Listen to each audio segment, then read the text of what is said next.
exam. If you go for the competitive exams, you need to be before 10 minutes. Yes or no? So time management is also one of the skill which you need to follow in the 10th class. Next, study, and at the same time organizational skills which makes you to get excel in the academics. And like when you go after completing your SSC exams, like if you want to go for jobs after completing your higher studies, wherever you go, if you are writing any competitive exam, ఏదైనా competitive exam రాస్తున్నారు, లేకపోతే ఇంకేదైనా వేరే దగ్గర బాగా చదువుకున్నారు, jobs వెళ్తున్నారు, ఎక్కడికి వెళ్ళినా కూడా ఫస్ట్ మిమ్మల్ని అడిగేది ఏ సర్టిఫికేట్ అంటే ఎస్ఎస్సి మెమో.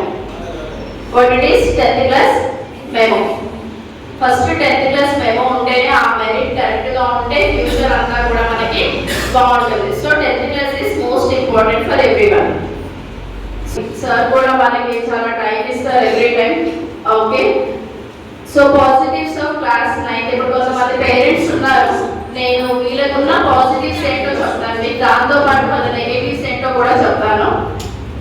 క్లాస్లో కానీ ఏదైనా యాక్టివిటీస్ ఇచ్చినప్పుడు కానీ యాక్టివ్ పార్టిసిపేషన్ ఉంటుంది. ఓకే, కొత్త థింగ్స్ అంటే నేను వెళ్ళి 9th 10th నేను చూసిన దాంట్లో 8th 9th 10th ఈ బ్యాచ్లో ఉన్న ఒక హ్యాబిట్ ఏంటి అంటే ఏవైనా కొత్తవి నేర్పిస్తే చాలా ఇంట్రెస్టింగ్గా నేర్చుకుంటారు.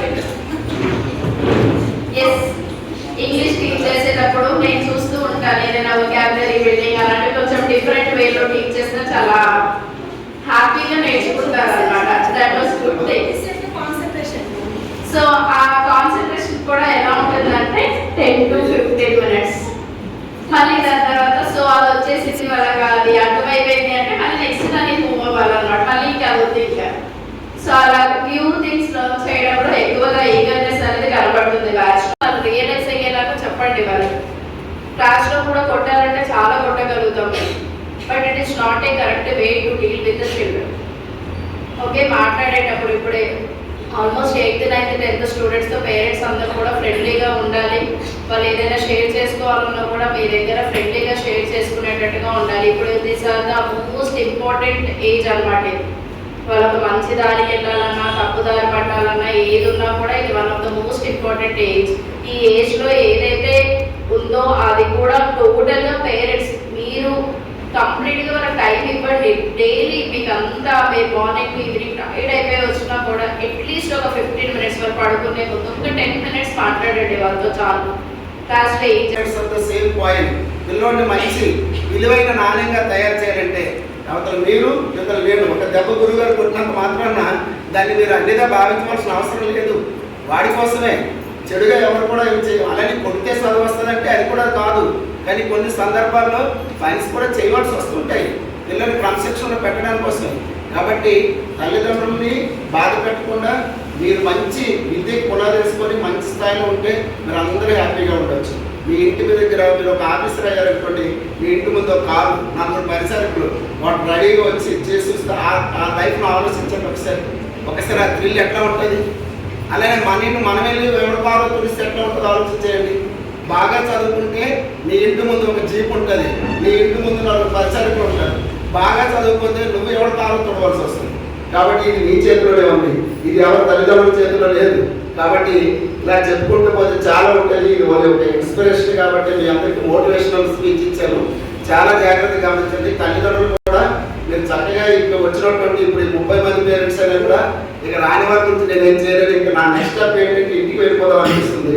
నేను ఎప్పటివరకు ఎందుకంటే 2004 2005లో అలా వెళ్ళాను. ఇంటికి వెళ్ళి ఎలా చదువుతున్నారు ఏంటి అని అడిగేవాళ్ళు. అప్పుడు స్టార్టింగ్ స్కూల్ కదా, ఏదో సాధించాలని తప్పుతో ఉండేవాళ్ళు, మంచి యంగ్స్టర్స్. కాబట్టి ఇంటింటికి వెళ్ళి వాళ్ళు లేపి వాళ్ళు చదవమని చెప్పి అమ్మ బాబుకి గడ్డ పట్టుకొని 10 రోజులు కూడా ఉన్నాయి. మరి అటువంటి పరిస్థితి మళ్ళీ ఈ బ్యాచ్ తీసుకొచ్చినట్టుంది.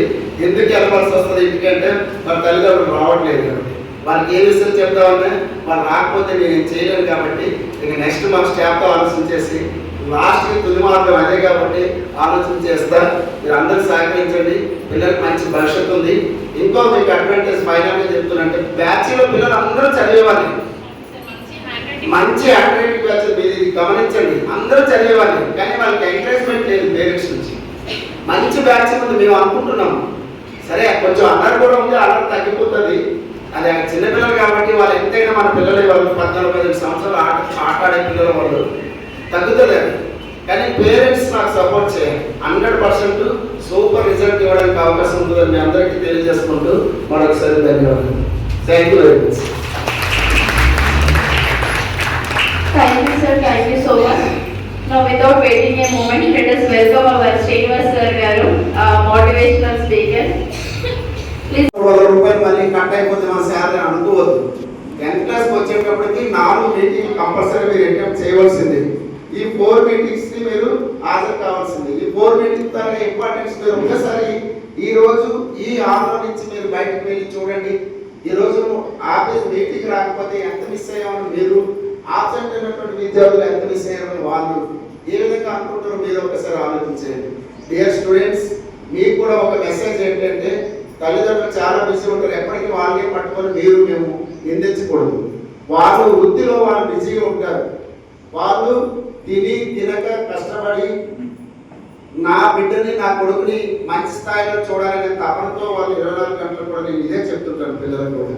క్లాస్ రూమ్కి వెళ్ళినప్పుడు ఇదే ఒకే విషయం వాళ్ళని ప్రస్తావిస్తుంటారు. తల్లిదండ్రులు చాలా మన దగ్గర ఉన్నటువంటి వాళ్ళు చాలా పేద పరిస్థితిలో ఉన్నటువంటి వాళ్ళు తిని తినక మిమ్మల్ని అందరూ చదివిస్తున్నారు, మిమ్మల్ని బాగా కష్టపడి చదివిస్తున్నారు, బయట తీసుకురావాలనే ఉద్దేశంతో వాళ్ళు ఉంటారు. కాబట్టి ఒక్కరోజు అమ్మ కూడా డ్యూటీ చేస్తుందంటే మీరు ఆలోచించండి. స్టూడెంట్స్ అందరూ బాగా థింక్ చేయాలి.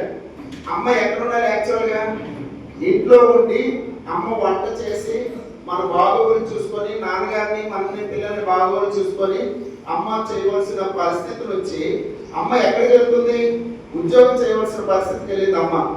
అంటే మన దగ్గర ఉన్నటువంటి తల్లి సంపాదించడానికి వెళ్ళట్లే. అక్కడ మీకు ఎటువంటి ఇబ్బందులు లేకుండా, మీకు ఎటువంటి లోటుపాట్లు లేకుండా నా కొడుకుని నా కూతుర్ని చదివించాలనే ఉద్దేశంతో మీకోసం వాళ్ళు డ్యూటీ చేస్తున్నారు 15,000 కోసం. మరి అటువంటి తల్లి కూడా మిమ్మల్ని ఇడిచిపెట్టి డ్యూటీ చేస్తుందంటే మరి ఆ తల్లి తండ్రి యొక్క రుణాన్ని మనం తీర్చుకోవాల్సిన సమయం ఆసన్నమైంది. ఇప్పుడు 10th క్లాస్ మనం మంచి ఫలితాలు సాధించి అమ్మ నేను 500 మార్క్స్ వచ్చాయి, నాకు 600 మార్క్స్ వచ్చాయి, లేదా నాకు అబవ్ వచ్చింది, నాకు 10 పాయింట్స్ వచ్చాయని మీరు ఒక్క న్యూస్ ఆ తల్లిదండ్రులు చెప్పారనుకోండి, ఆ తృప్తి ఎట్లా ఉంటుందో తెలుసు. ఆ తల్లిదండ్రులు పడినటువంటి ఆనందము. అలానే మీరు ఒక్కొక్క విజయం సాధించుకుంటూ ఆ తల్లిదండ్రులకి బహుమతిగా ఇచ్చారనుకోండి, ఆ తల్లిదండ్రుల ఆనందానికి అవధులు ఉంటాయా? మరి వాళ్ళ కష్టము మనం వృధా చేయకూడదు కదా. కాబట్టి ఇప్పటి నుంచైనా 9th క్లాస్కి వచ్చిన తర్వాత అయినా కూడా మీరు చాలా జాగ్రత్తగా ముందుకు అడుగు వేయాలి. చాలా సబ్జెక్ట్ ఇది వాషన్ ఎన్ని గంటలైనా మనం మాట్లాడచ్చు ఈ సబ్జెక్ట్ పైన. కానీ మన ముందు ఆయన సైకాట్రిస్ట్ గారు పిల్లల్ని ఎలా ప్రిపేర్ చేయాలి ఏంటి అనేది మనం ఒక పాయింట్స్ ఇచ్చారు మీకు. ఆ పాయింట్స్ పైన డిస్కస్ చేసుకునే పాయింట్ ఉంది.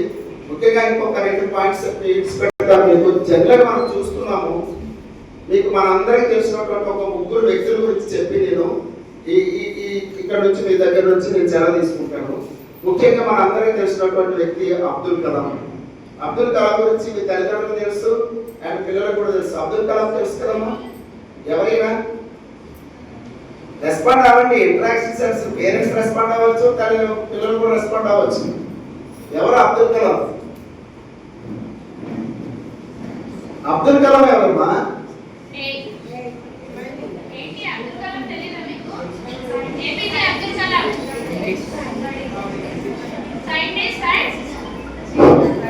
Anyone stand up? Yeah, stand up అమ్మా. పేరెంట్స్ చెప్తారు stand up. Thank you అమ్మా. సైంటిస్ట్ ఏనా అమ్మమ్మ? ఆ సిస్టర్ సైంటిస్ట్ కింద తెలుసు. ఇంకా ఏరోనాటికల్ ఇంజనీరింగ్. Very good. ఒక స్టూడెంట్ రెస్పాండ్ అయ్యాడు. చాలా ఇంపార్టెంట్ గా రెస్పాండ్ అయ్యాడు. Aeronautical engineer first aeronautical engineer respond అవ్వాలి. కరెక్ట్ గా రెస్పాండ్ అయ్యాడు స్టూడెంట్. పేరేంటమ్మా? దేవరాజ్. Very good. నెక్స్ట్, ఒకరోజు ఈ అబ్దుల్ కలాం అనే మనందరికీ తెలిసిన ముఖ్యమైన విషయం ఏంటంటే ఫస్ట్ ఆయన ఏరోనాటికల్ ఇంజనీర్, తర్వాత ఆయన స్పేస్ సెంటర్ ని రీసెర్చ్ డిఆర్డిఏ సైంటిస్ట్ అయ్యారు, తర్వాత ప్రెసిడెంట్ ఆఫ్ ఇండియా అయ్యారు. ఒకరోజు అంటే ఈయన చరిత్ర చెప్పాలంటే చిన్నప్పుడు తల్లిదండ్రులు చెప్పారు, ఎంత పెద్ద స్టోరీ చెప్తాం. పేపర్ బాయ్ గా ఉంటూ పేపర్ బాయ్ లెసన్ కూడా ఉంది దానిపైన. ఒక పేపర్ మీ అందరూ అనుకుంటున్నారు కదా, మీకు ఇంకొక చిన్న విషయం కూడా చెప్పాలి మీ పిల్లలకి. మీరు అందరూ ఇప్పుడు ఎవ్వరూ కష్టపడట్లేదు. మీరు ఒక 2015 బ్యాచ్కి వెళ్ళండి. ఇప్పుడు మన దగ్గర రిలీవ్ అయినటువంటి స్టూడెంట్స్లో మొత్తం స్టూడెంట్స్ ఒక 50 మంది ఉన్నారంటే మినిమం 20-30 మంది పాలు వేసేవాళ్ళు, పేపర్ వేసేవాళ్ళు. ఇప్పుడు తల్లిదండ్రులు ఆ పని చెప్పట్లేదు. ఎందుకంటే తల్లిదండ్రుల దగ్గర కూడా క్యాపిటల్ పెరిగింది, ఫినాన్షియల్ క్యాపిటల్. మా పిల్లలకి ఎందుకు ఆ పనులు చెప్పాలని మనం స్టేటస్గా భావిస్తున్నాం.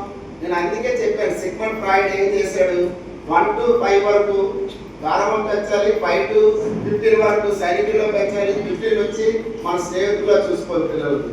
ఎందుకు చెప్పారంటే అది ఇప్పుడు మనం ఏం చేస్తున్నాం అంటే ఫస్ట్ గారాబం అయితే 6 సంవత్సరాలు బాగా గారాబం చూస్తున్నాం.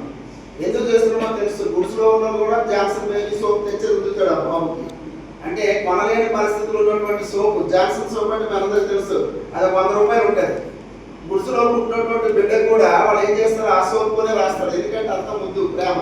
ఆ ప్రేమని అలాగలా కంటిన్యూ చేస్తే ఏమైతుందో పరిస్థితి, గారాబం ఎక్కువైపోయి పిల్లలు పాడైపోయే ఛాన్స్ ఉంటుంది. అందుకే 6 సంవత్సరాల వరకే గారాబం.